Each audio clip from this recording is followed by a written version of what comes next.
ನಮಸ್ಕಾರ. KSOIನಿಂದ good news ಬಂದಿದೆ. ಇಷ್ಟು ದಿನ ಒಂದು ಕೋರ್ಟ್ಗೆ ಅಲ್ಲೆಲ್ಲ ಹೋರಾಟ ಮಾಡಿದ್ದೀವಿ, ಜಯಶಾಲಿ ಆಗಿದ್ದೀವಿ. 2013-14 ಮತ್ತು 14-15 ಸ್ಟೂಡೆಂಟ್ಸ್ಗೆ ಕಾನ್ವೊಕೇಶನ್ ಕೊಡ್ತಾ ಇರಲಿಲ್ಲ. ಆಮೇಲೆ ಗೌರ್ಮೆಂಟ್ ಜಾಬಿಗೆ ತೊಗೊಳ್ತಾ ಇರಲಿಲ್ಲ. ಗೌರ್ಮೆಂಟ್ ಜಾಬಿಗೆ ತೊಗೊಂಡವರು ಕೂಡ ಅತಂತ್ರದಲ್ಲಿದ್ದರು. ಅಂದರೆ ಏನಾದ್ರು ಜಾಬ್ ಹೋಗಿಬಿಡುತ್ತಾ, ಮುಂದೆ ಏನಾದ್ರು ಪ್ರಾಬ್ಲಮ್ ಆಗುತ್ತಾ ಅಂತ. ಅದೆಲ್ಲ ಸಾಲ್ವ್ ಆಗಿದೆ. ಗುಡ್ ನ್ಯೂಸ್ ಬಂದಿದೆ KSOI ಸ್ಟೂಡೆಂಟ್ಸ್ಗೆ. ಕಾನ್ವೊಕೇಶನ್ ಅಪ್ಲೈ ಮಾಡೋದು ಬಂದಿದೆ. ಕಾನ್ವೊಕೇಶನ್ ಸಿಕ್ಬಿಟ್ರೆ ಯಾವುದೇ ತೊಂದರೆ ಇಲ್ಲ ಆ ಬ್ಯಾಚಿನ ವಿದ್ಯಾರ್ಥಿಗಳಿಗೆ ಅಂತ ಅರ್ಥ. 2013-14 ಮತ್ತು 14-15ನೇ ಸಾಲಿನವರಿಗೆ ಕಾನ್ವೊಕೇಶನ್ ನೋಟಿಫಿಕೇಷನ್ ಆಗಿದೆ. ಈ ಕಾನ್ವೊಕೇಶನನ್ನು ಆನ್ಲೈನ್ ಮೂಲಕ ಸಲ್ಲಿಸಿ ಪಡೆಯಬಹುದಾಗಿದೆ. ಆನ್ಲೈನ್ ಮೂಲಕ ನಿಮಗೆ ಏನಾದ್ರು ಸಲ್ಲಿಸೋದಕ್ಕೆ ಗೊತ್ತಾಗಲಿಲ್ಲ ಅಂದರೆ ಕಾನ್ವೊಕೇಶನ್ಗೆ ನನಗೆ ಹೇಳಿದರೆ ನಾನು ಸಲ್ಲಿಸಿ ನಿಮಗೆ PDF ಸೆಂಡ್ ಮಾಡ್ತೀನಿ. ಅದನ್ನು ಪ್ರಿಂಟ್ ತೆಗೆದು ಯೂನಿವರ್ಸಿಟಿ ಕಳಿಸಿಕೊಡ್ಬೋದು. ಅದರದ್ದು ಒಂದು ಫೀಸ್ ಇದೆ. ಇಲ್ಲಿ ದಂಡ ಶುಲ್ಕವಿಲ್ಲದೆ 10/1/2026 ಕೊನೆಯ ದಿನಾಂಕ. 100 ರೂಪೀಸ್ ಫೈನ್ದೊಂದಿಗೆ 15/1/2026 ಕೊನೆಯ ದಿನಾಂಕ. 1,700 ರೂಪಾಯಿ ಇಲ್ಲಿ ಫೀಸ್ ಇಟ್ಟಿದ್ದಾರೆ ಇದು ಕಾನ್ವೊಕೇಶನ್ಗೆ. ಇದ್ರದ್ದು ಪ್ಲಸ್ ಇದ್ರ ಜೊತೆ ಆನ್ಲೈನಲ್ಲೇ ಅದು ಅಲ್ಯೂಮ್ನಿ ಫೀಸ್ ಬೇರೆ ಆ್ಯಡ್ ಮಾಡೋದಾಗಿರ್ಬೋದು.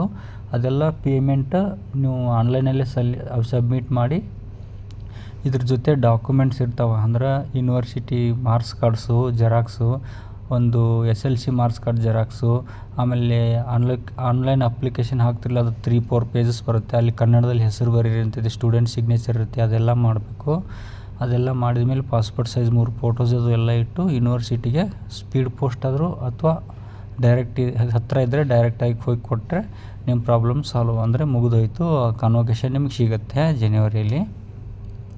ನೀವು ಆಮೇಲೆ ಗೌರ್ಮೆಂಟ್ ಜಾಬಿಗೆ ಅಪ್ಲೈ ಮಾಡ್ಬೋದು, ಎಲ್ಲಾದರೂ ಅಪ್ಲೋದು, ಏನೂ ಪ್ರಾಬ್ಲಮ್ ಇಲ್ಲ. ಏನು ಕಾನ್ವೊಕೇಶನ್ ಸಿಕ್ಕ ಮೇಲೆ ಇಷ್ಟು ದಿನ ಕೋರ್ಟ್ಗೆ ಅಲ್ಲೆಲ್ಲ ಹೋರಾಟ ಮಾಡಿ ರಾಜ್ಯಪಾಲರಿಗೆ, ಮುಖ್ಯಮಂತ್ರಿಗೆಲ್ಲ ಲೆಟ್ರು, UGCಗೆ ಲೆಟ್ರ್ ಹಾಕಿ ಎಷ್ಟು ಕಷ್ಟಪಟ್ಟಿದ್ದೀರಿ. ಈಗ ಎಲ್ಲರಿಗೂ ಸಾಲ್ವ್ ಆಗಿದೆ. 13-14, 14-15 ಬ್ಯಾಚ್ ಸ್ಟೂಡೆಂಟ್ಸ್ಗೆ ಕಾನ್ವೊಕೇಶನ್ ಅಪ್ಲೈ ಮಾಡ್ಬೋದು. ಆನ್ಲೈನ್ ಮುಖಾಂತರ ಅಪ್ಲೈ ಮಾಡಬೇಕು, ಆಫ್ಲೈನ್ ಇಲ್ಲ. ಮತ್ತು ಯಾವ್ದಾದ್ರು ಮಾರ್ಕ್ಸ್ ಕಾರ್ಡಲ್ಲಿ NCL ಅಂತ ಏನಾದ್ರು ಇದ್ದರೆ ಅಥವಾ ಏನಾದ್ರು ಪ್ರಾಬ್ಲಮ್ಸ್ ಇತ್ತು ಅಂದರೆ ಅದನ್ನ 30/12/2025 ಒಳಗಾಗಿನೇ ಅದನ್ನ ಸರಿಪಡಿಸ್ಕೊಂಡು ಕಾನ್ವೊಕೇಶನ್ಗೆ ಅಪ್ಲೈ ಮಾಡಬೇಕು. ಅದನ್ನ ಏನಾದ್ರು ಸರಿಪಡಿಸ್ಲಾರ್ದೆ ಕಾನ್ವೊಕೇಶನ್ ಅಪ್ಲೈ ಮಾಡಿದರೆ ಆಮೇಲೆ ಸರಿ ಮಾಡೋಕ್ಕೆ ಬರೋದಿಲ್ಲ. ಓಕೆ, ನಿಮಗೇನಾದರೂ ಗೊತ್ತಾಗಲಿಲ್ಲ ಅಂದರೆ ನಾನು ಕೇಳಿ ಹೇಳಿಕೊಡ್ತೀನಿ. ಆನ್ಲೈನಲ್ಲಿ ಅಪ್ಲಿಕೇಶನ್ ಹಾಕಿ ಯೂನಿವರ್ಸಿಟಿಗೆ ಹೇಗೆ ಕಳಿಸಿಕೊಡೋದು ಅಂತ ಹೇಳ್ತೀನಿ. ಆಮೇಲೆ ಯಾರಿಗಾದ್ರೂ ನಿಮ್ಗೆ ಹಾಕಕ್ಕೆ ಬರಲಿಲ್ಲ ಅಂದ್ರೆ ನನಗೆ ಹೇಳಿದ್ರೆ ನಾನು ಹಾಕಿ ಕೊಡ್ತೀನಿ. ಆದರೆ ಅದರ ಫೀಸ್ ನೀವು ಕೊಡಬೇಕಾಗತ್ತೆ. 1,700 ಎಲ್ಲ ಫೀಸ್ ಇದೆಯಲ್ಲ, ಅದನ್ನ ಕೊಡಬೇಕು. ಫೋನ್ಪೇ ಮಾಡಿದ್ರೆ ನಿಮಗೆ ಸೆಂಡ್ ಮಾಡ್ತೀನಿ ವಾಟ್ಸಪ್ಗೆ. ಅದನ್ನ ಪ್ರಿಂಟ್ ತೆಗೆದು ನೀವು ಯೂನಿವರ್ಸಿಟಿ ಕಳಿಸಿಕೊಡ್ಬೋದು. Okay, marks card xerox, SLC marks card, plus ಇದು ಎಲ್ಲ ಅಲ್ಯೂಮ್ನಿ, ಏನಾದ್ರು ನೀವು ಆಲ್ರೆಡಿ ಅಲ್ಯೂಮ್ನಿ ಫೀಸ್ ಕಟ್ಟಿದರೆ ಅದ್ರ ಜೆರಾಕ್ಸ್ ಹಚ್ಕೋಬೇಕು. ಹಚ್ಚಿ ಸ್ಪೀಡ್ ಪೋಸ್ಟ್ ಮಾಡಿ, ಇಲ್ಲಾಂದರೆ ಡೈರೆಕ್ಟಾಗಿ ಹೋಗಿಡಿ. ನಿಮಗೆ ಕಾನ್ವೊಕೇಶನ್ ಸಿಗುತ್ತೆ ಜನವರಿಯಲ್ಲಿ.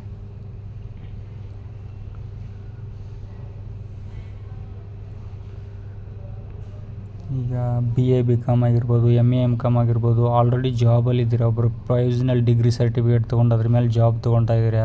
ಈ ಅದು ಪ್ರೊವಿಷನಲ್ ಡಿಗ್ರಿ ಸರ್ಟಿಫಿಕೇಟ್ 6 ಮಂತ್ಸ್ ಅಷ್ಟೇ ವ್ಯಾಲಿಡಿಟಿ ಇರ್ತದೆ. ಈ ಕಾನ್ವೊಕೇಶನ್ ಅಂತೂ ಲೈಫ್ ಟೈಮ್. ಇದು ಮಾರ್ಕ್ಸ್ ಕಾರ್ಡ್ಸು ಕಾನ್ವೊಕೇಶನ್ ಬಂದುಬಿಟ್ರೆ ಯಾವುದೇ ಪ್ರಾಬ್ಲಮ್ಸ್ ಇಲ್ಲ. ನೀವು ಈಗ ಕಾನ್ವೊಕೇಶನ್ಗೆ ಅಪ್ಲೈ ಮಾಡೋದು 2013-14, 14-15 ಬ್ಯಾಚಿಗೆ ಕಾನ್ವೊಕೇಶನ್ ಸಿಕ್ಕಿರಲಿಲ್ಲವೋ ಅಂಥ ಸ್ಟೂಡೆಂಟ್ಸ್ಗೆ ಅಷ್ಟೇ ಅಲ್ಲದೆ ಈ ರೆಗ್ಯುಲರ್ ಸ್ಟೂಡೆಂಟ್ಸ್ಗೂ ಕೂಡ ಈಗ ಆಲ್ರೆಡಿ ಕರೆಂಟ್ ಇಯರ್ ಈಗ ಜಸ್ಟ್ ಈ ಡಿಗ್ರಿ ಮುಗಿಸೋಂಥ ಸ್ಟೂಡೆಂಟ್ಸು ಕಾನ್ವೊಕೇಶನ್ ಸ್ಟಾರ್ಟ್ ಇದೆ. ಈ ಬ್ಯಾಚಲ್ಲಿ ಅವರೆಲ್ಲ ಆಲ್ರೆಡಿ ಅಪ್ಲೈ ಮಾಡಿದ್ದಾರೆ.